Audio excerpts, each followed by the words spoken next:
چند روزی میگذره که کریستیانو رونالدو یکی از بهترین بازیکنان تاریخ کانال یوتیوب خودش رو استارت زده و توی این ویدیو قراره که به یک بررسی کوتاه بپردازیم راجع به این سلبریتی مشهور و یکی از با استعدادترین بازیکنان دنیا، یعنی کریستیانو رونالدو. سلام، من وحید هستم و اینجا کانال گوشی نیوز هست. باز در خدمت شما هستم، جایی نرید. اگر که اولین بارت کانال من سابسکرایب می‌کنید، من همیشه به صورت هفتگی و رندوم ویدیوهای آموزشی رو راجع به یوتیوب و معرفی برخی از نرم افزارها که کارآمد باشند در جهت کمک به این پلتفرم به شما معرفی میکنم و خیلی خوشحالم که با شما هستم. ممنون بابت سابسکرایب کردنتون و اینکه همیشه هوای کانال خودتون رو دارید. چند روزی میگذره که یکی از بهترین و مشهورترین فوتبالیستای دنیا یعنی کریستیانو رونالدو به همراه همسر جورجینیا رودریگز یک کانال یوتیوب رو استارت زدن و هنوز چند تا ویدیو رو قرار ندادن به یک سابسکرایب میلیونی رسیدن و از یوتیوب هر دو لوح خودشون رو دریافت کردن، لوح نقره‌ای و لوح طلایی رنگ که توی یکی از ویدیوها برای بچه‌هاش هم نمایی کرد. من یک مقدار جلوتر راجع به این کانال و تأسیس اون صحبت میکنم که ببینیم که توی این بازی زمانی کوتاه چه پیشرفت خوبی داشتن. رونالدو رو دیگه همه میشناسن، خیلی عادیه که واقعا یک سلبریتی به این سرعت پیشی بگیره از خیلی از یوتیوبرها. آیا این سوال هم وجود داره که مستر بیستی که همه به عنوان یک پادشاه یوتیوب از اون یاد میکنن، آیا میتونه در آینده رکورد اون رو بشکنه؟ من فکر میکنم با این سرعتی که واقعا رونالدو لوح‌های نقره‌ای و طلاییشو گرفته، مطمئنم که در یک سال شاید کمتر بتونه که رکورد مستر بیست رو هم بشکنه، چون که خودتون میدونید توی اینستاگرام فالوورای زیادی داره.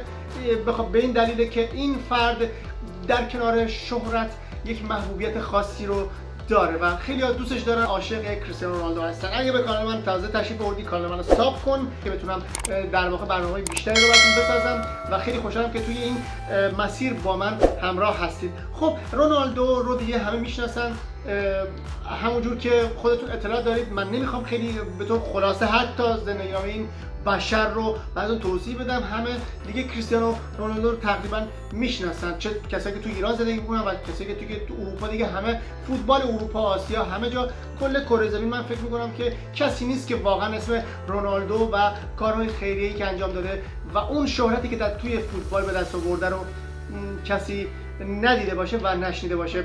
خب کانال تازه زدم و الان من وارد کانالشون میشم.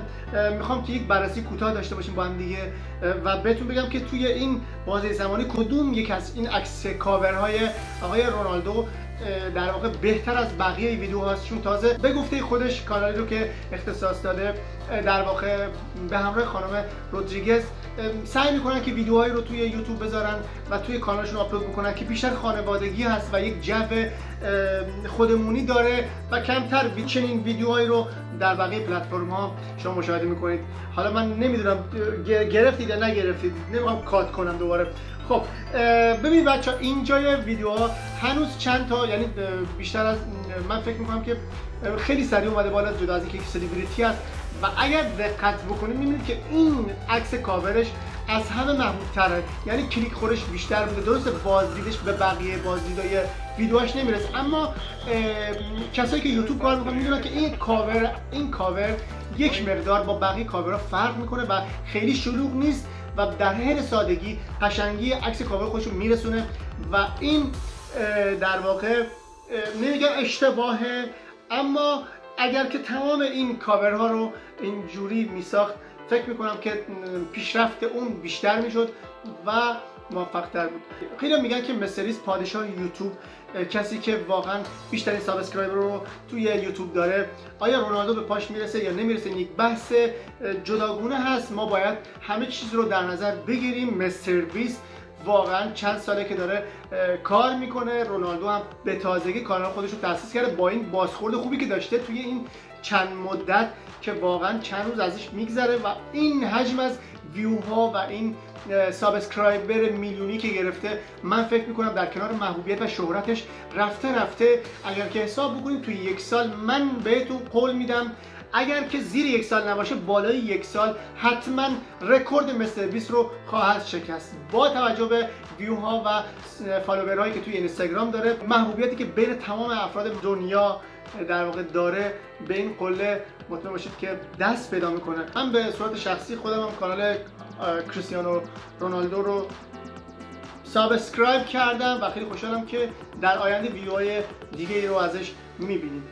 اگر که از این نوع سبک ویدیوها خوشتون میاد، حتما نظرتون رو زیر کامنت ها برام بنویسید. من استقبال میکنم و به تک تک اونها جواب میدم. خوشحال میشم که کانال من سابسکرایب میکنید، لایک میکنید، زنگوله رو حتما بزنید، چون به محض زنگوله زدن شما من ویدیو که میذارم یعنی جدید که باشه سریع میاد و شما میگیرید. ویدیو بعدی منو از دست نمیدید و این کانال هم همیشه من سعی میکنم که بهترین ها رو برای شما دوستای گلم قرار بدم. هر چیزی که در مورد یوتیوب باشه و در مورد ابزارهایی باشه که میتونه توی اینترنت به ما کمک بکنه و ما رو به جلو سوق بده، من بعضی قرار میدم. پس لایک و سابسکرایب یادتون نره و با لایک کردن شما به من انگیزه دوچندان میدین. خوشحال شدم که تا اینجا ویدیو با ما همراه بودید. تا ویدیو بعدی شما رو به خدای بزرگ میسپارم. خدا نگهدارتون. امیدوارم که موفق باشید و حالتون همیشه تک باشه. بریم زود